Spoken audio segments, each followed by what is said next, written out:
Homemade ketchup ரொம்ப ஈஸியாக சிம்பிளாக எப்படி ப்ரிப்பேர் பண்ணேன் அப்படிங்கிறது தான் உங்கள் கூட நான் ஷேர் பண்ணிக்க போகிறேன்.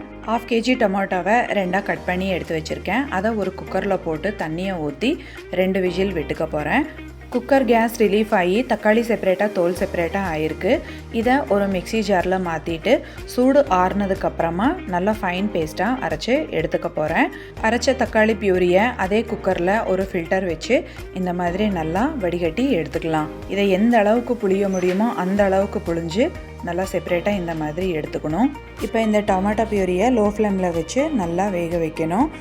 கொஞ்சமாக உப்பு, 1/2 டேபிள் ஸ்பூன் சில்லி பவுடர், 3லிருந்து 4 tablespoon sugar, 2 tablespoon வினிகரை சேர்த்து நல்லா கெட்டியாகிற வரைக்கும் வேக விடணும்.